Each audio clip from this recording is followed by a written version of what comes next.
Hey everybody, this is Reno, and this is my first video review of anything ever. And I'm going to do a video review of Vampirella. I actually got this on Wednesday, and I read it a couple times, and, well, I just figured, you know what, let me do a video review, just because I saw some video reviews, and I disagreed with their takes, or I personally think they might have gotten some things factually wrong, so I figured, let me get started. So anyway, Vampirella, this is a 50th anniversary of the character.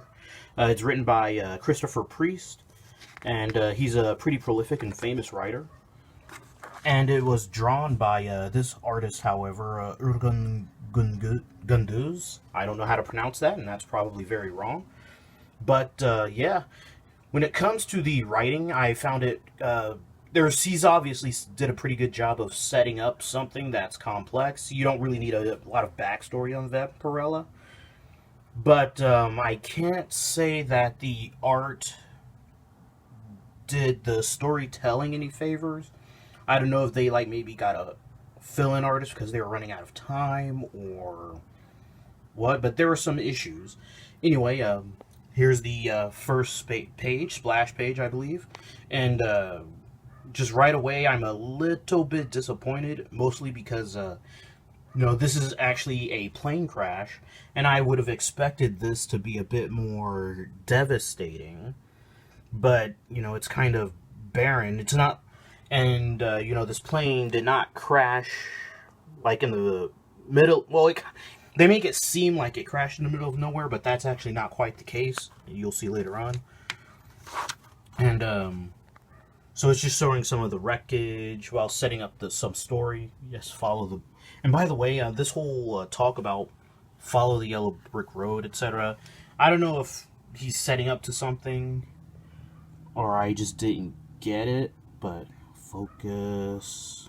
Well, it says, yes, the yellow brick road.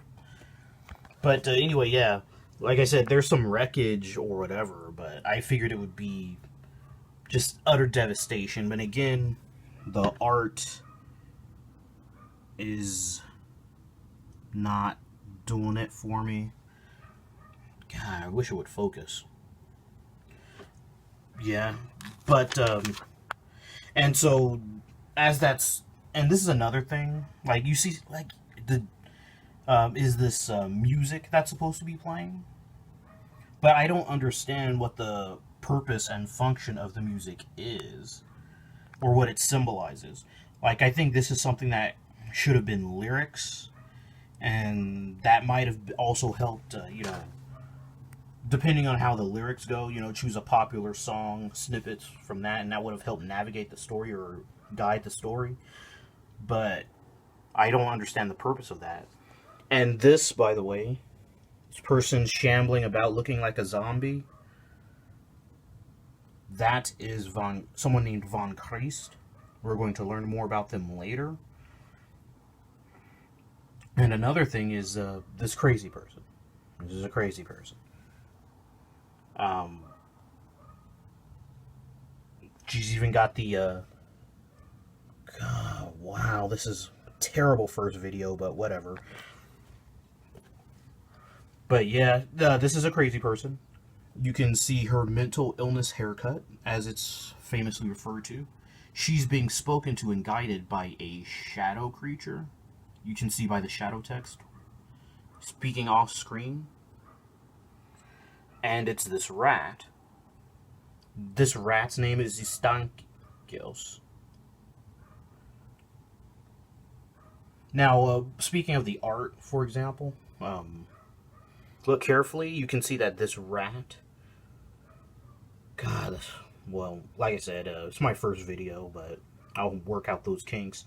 Has a, no shadow here, and I figure, well, that shadow creature is not casting a shadow, because it's a shadow creature, that's why.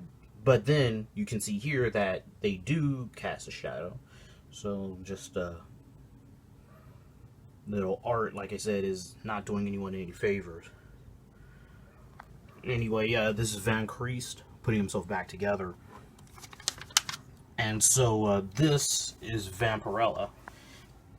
And this is a pretty good, 2-page spread. But like I said, I just expected there to be more utter devastation in a plane crash. But I don't know, maybe I'm wrong. I'm not ruling it out. It just does not meet my expectations. But that's okay. And now we get to the art here does a serious shift. And that's why I was wondering if maybe there's like a fill-in artist or someone else doing something, because it's different. Anyway, this is Vampirella. She is talking to this psychiatrist. Now, Vampirella is in the mortal world, or our world. So, this psychiatrist, and so I'm going to get more to him later, but Vampirella is talking to the psychiatrist about how the plane crashed and how that happened. I'm going to skip some pages. Skip some more pages. And so, anyway, I do want to focus on this, though. That's a pretty good single-page layout with her escaping from the plane. That's pretty good.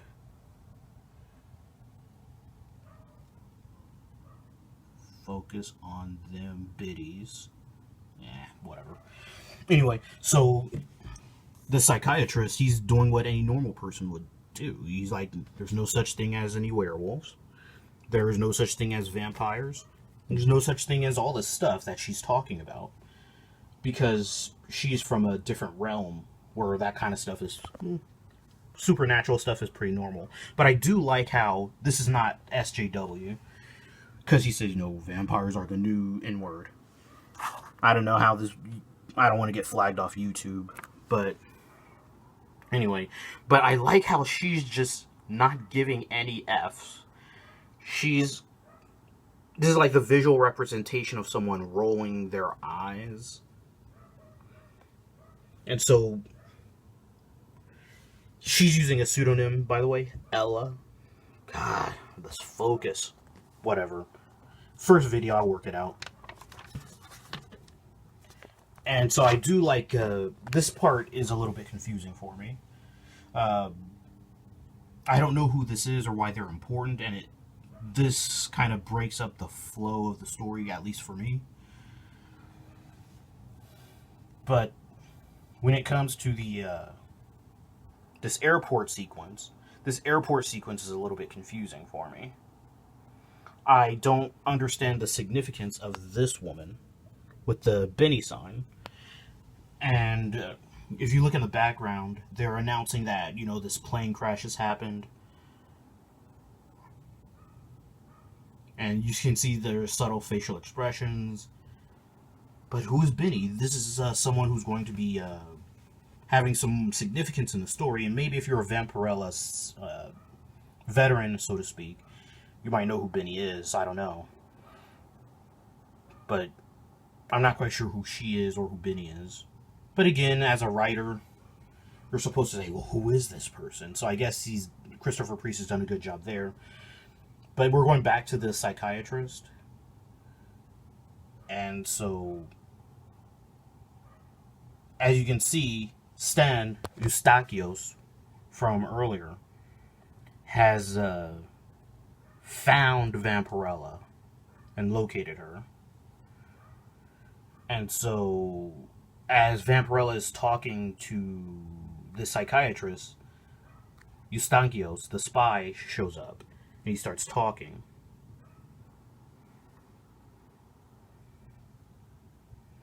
It's because you can see that it's supposed to be a lead up.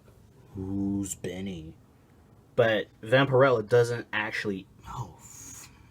Vampirella does not actually answer who is Benny. But instead, she starts talking to the Eustachios, the spider person. And so, Eustachios, the spider person, he's like, oh, you psychiatrist, you don't believe in things like this, whatever. And so he's like, nope, swap, smashes the spider. And so Vampirella's just talking about how, He's just going to transform and go into another body. But the point is, Eustachios, the spider shapeshifter, was spying on her, and that spider person is a spy for her mother. Her mother. And so it looks like her mom has found the psychiatrist office. So it's interesting what's going to go down between the mother and the psychiatrist. I'm kind of interested in seeing how that dynamic goes. Anyway, I thought it was pretty good. You don't really have to know the background of Vampirella to dig this story, and so that's what finally convinced me to, because I'm not a Vampirella fan. I'm not gonna lie, I don't know anything about who she is or what she's about. But I do, however, have a little bingo play along.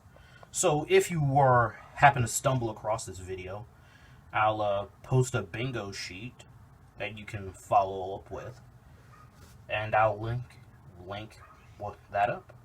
Anyway, I would recommend, if you were kind of hesitant or not sure if there's any Vampirella in the comic stand, I would recommend it. You don't have to know about Vampirella to dig this story.